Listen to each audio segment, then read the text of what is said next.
Hello, welcome to episode 2.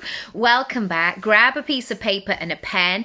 If you want to grab a notebook kind of like this, I get these from the post office. They're buy one, get one free.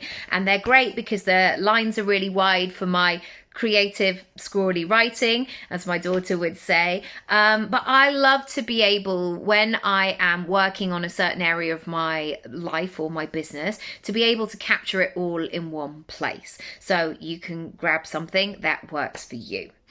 I want to talk today about dreaming big and your relationship with it.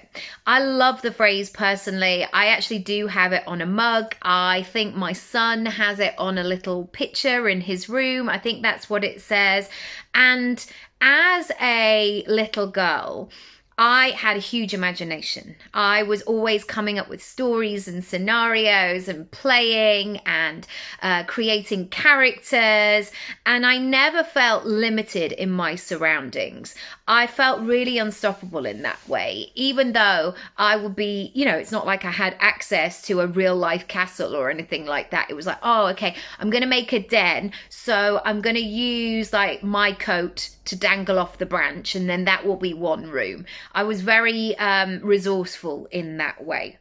However, as an adult with adult responsibilities and commitments, to get into that zone of dreaming big, it can feel a little bit wobbly sometimes, because to dream big may suggest that where we are right now is not enough.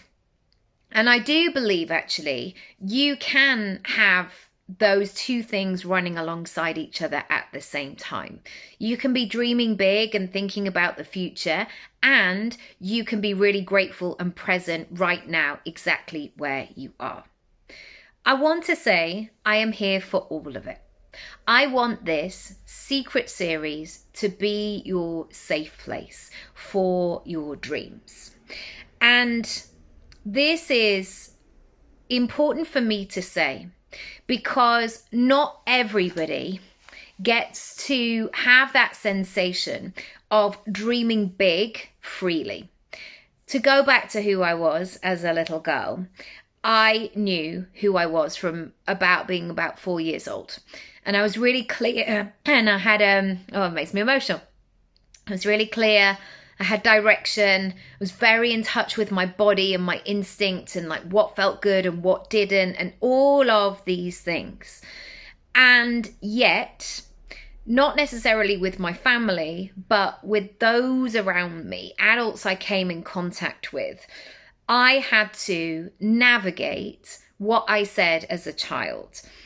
And even though I was ambitious and focused and had a direction and knew what I wanted, I often felt like I had to play small. I often felt like I had to hold back. I would interject something with a joke. I would pretend about something. I would play something down.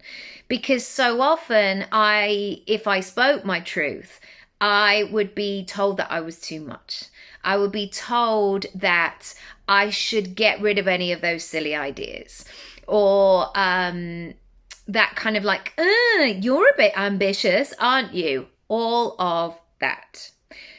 I would love you to think about what your relationship with your goals are. And maybe go back to when you were a kid and also look at where you are right now. I want to reassure you that if any of that relationship is complicated, it's completely normal and you are really not alone. All we are doing here is we are beginning a new chapter where we can begin to build a healthy, communicative, connected relationship between us and our dreams. So instead of fearing them, instead of pushing them away, instead of second guessing who we are right now, can we do this? Is it okay? We have this lovely sense of ease and flow where we're building a relationship with our dream, where we're talking to it and it is delivering to us. I now want to talk about some of the juxtapositions that happen for my clients when this topic of dreaming big comes up.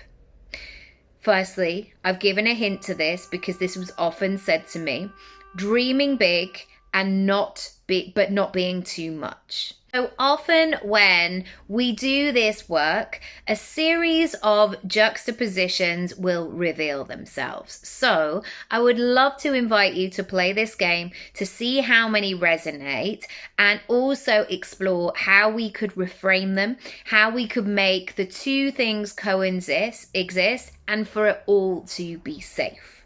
I've given you a bit of a hint so far, but dreaming big and not wanting to be too much.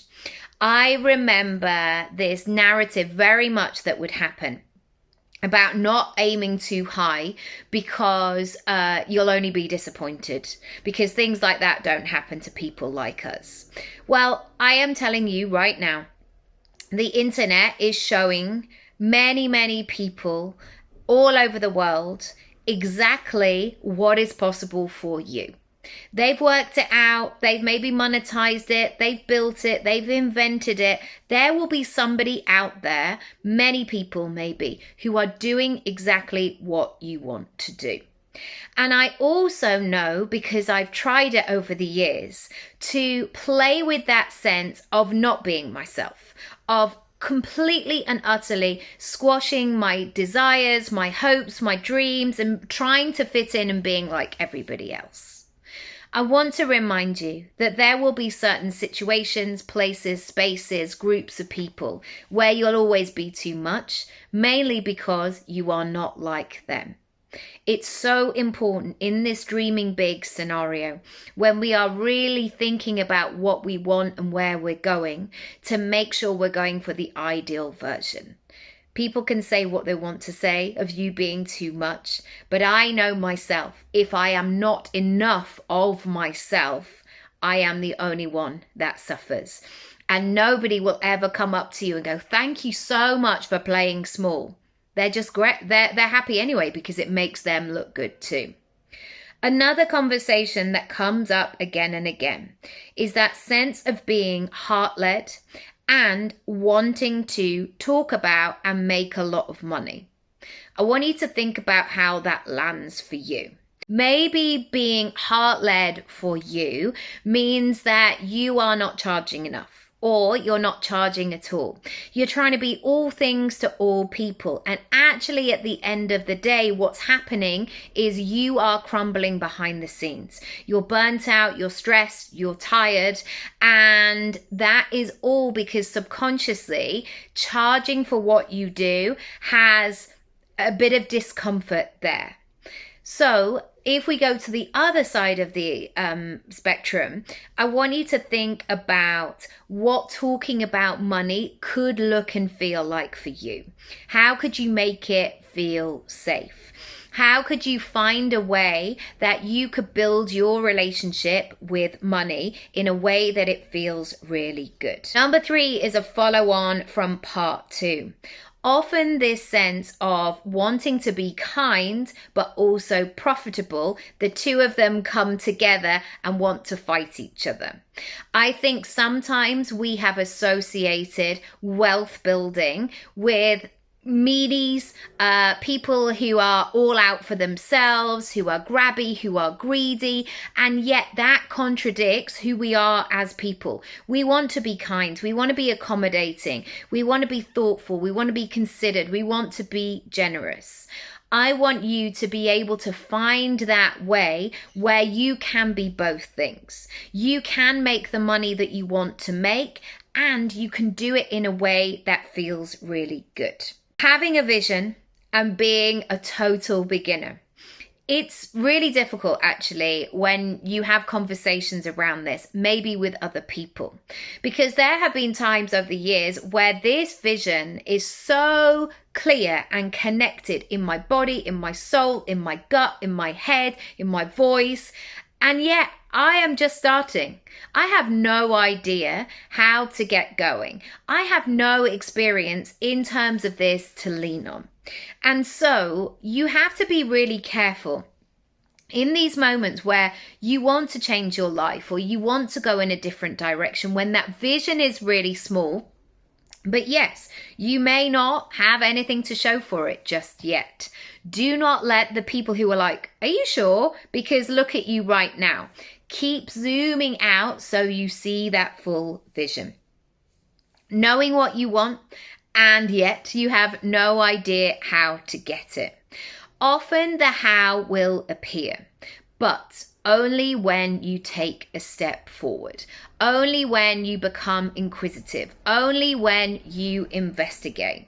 And this is very much what I want you to do here.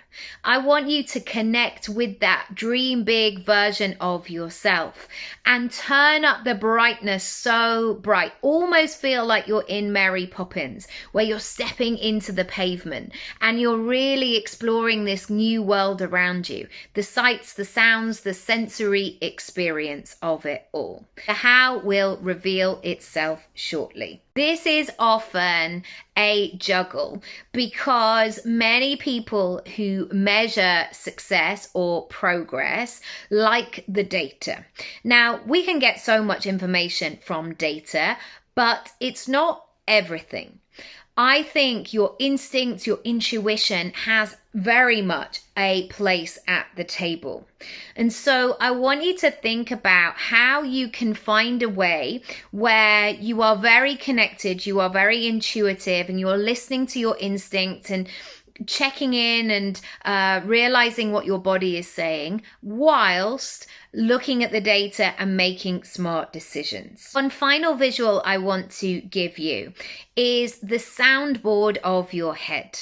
There are so many voices and thoughts and feelings and emotions going on inside your head at any one time. I want to remind you that you can operate it in a way you see fit. For example, your self-belief dial and your self-doubt dial may need some help and support. For example, your self-doubt by default might be the loudest voice in there. And your self-belief, although it's there, it's just humming in the background. When we are taking on new challenges, we have to actively turn down the dial of the self-doubt and turn up the dial of self-belief. Before we meet again for episode 3, I want you to think about phrases that maybe you say, maybe you hear, maybe you take on consciously or subconsciously, but really do not serve you. And don't try and fight them necessarily. Just have that sense, that little wry smile of like, oh wow, it's come up again. How interesting. I wonder what it's trying to tell me this time. So you will have many of these phrases for yourself, but let me give you a few. I'll believe it when I see it. Money doesn't grow on trees. Things like that don't happen to us. Don't aim too high, you'll only be disappointed. Don't get your hopes up, it will probably never happen. To reiterate and to do a full circle moment, let me go back to how I began this episode. This is your safe space for you to be who you are right now and be the person you want to be. Come back whenever you need it. In terms of next steps, do subscribe and follow along in terms of the playlist.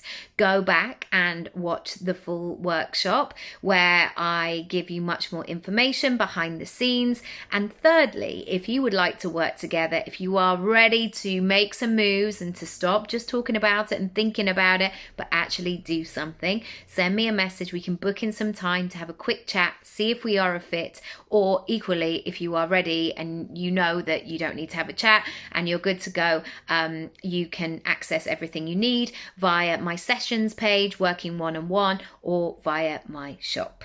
Thank you so much for watching. I will see you next time, and I hope you have a brilliant day. And remember who you are.